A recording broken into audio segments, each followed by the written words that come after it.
Inspiration chassidique du jour, 24e jour du mois de Hadar. Parmi les noms de Dieu, le nom d'Hachem, évidemment, on connaît le tétragramme, le nom Yudke Vavke, composé de 4 lettres, et on connaît aussi les autres noms, Elohim, etc. Il y a cependant des noms d'Hachem qui sont moins connus. La Gemara, elle en parle. Il y a un nom qui est composé de 12 lettres, et il y a même un nom qui est composé de 42 lettres. Ce nom a été transmis que à des gens qui étaient aptes à connaître ces secrets-là.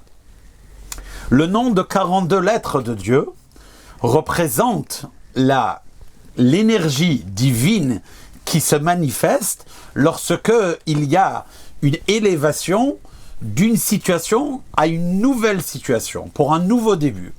C'est ainsi que, par exemple, la traversée des Juifs dans le désert, tout le parcours de la sortie d'Égypte jusqu'à l'arrivée en Eretz Israël s'est déroulé en 42 étapes correspondant aux 42 lettres du nom de Dieu. Shem Membet.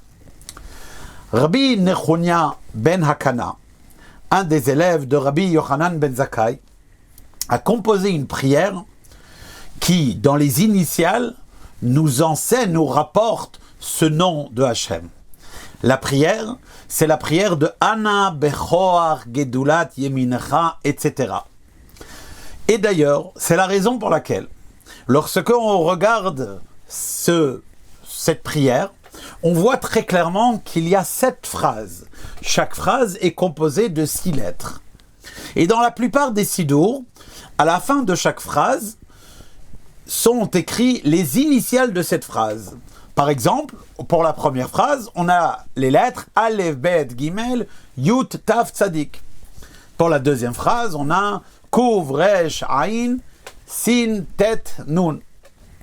D'ailleurs, le Zohar nous dit que ce sont ces lettres-là qui ont été à l'œuvre pour la sortie d'Égypte. C'était Aleph, Bet, Gimel, Yud, Taf, Tzadik qui s'est révélé. Pour la traversée du Yam-Souf, de la mer des Joncs, c'est la Kouvrej Aïn, Sin, Tet, Nun, Kra, Satan, l'ouverture de la mer qui s'est opérée, et ainsi de suite. C'est la raison pour laquelle, lorsque nous disons cette prière, il faut regarder les lettres des initiales qui sont imprimées dans le sidour, et si jamais on n'est pas devant un sidour, il faut les réfléchir au niveau de son esprit, mais il ne faut pas prononcer ces lettres-là comme des mots entiers, car en effet, il s'agit ici d'un nom de Dieu.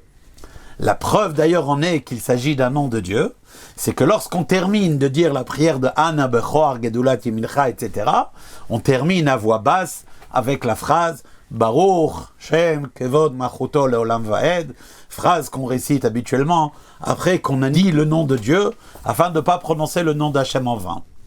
D'ailleurs, les moments dans lesquels on récite cette prière, c'est à la fin des Korbanot le matin, au moment de Kabbalat Shabbat et ainsi de suite, à différents moments où on passe d'une situation à une autre situation, et ainsi aussi, parmi les minagim des enterrements, au moment où on met une personne en terre, il est d'habitude de dire cette chose-là, l'élévation, il ne nous reste que plus à attendre, la plus grande élévation, celle de la Geoula Amitit Vashlema, Mashiach Nao.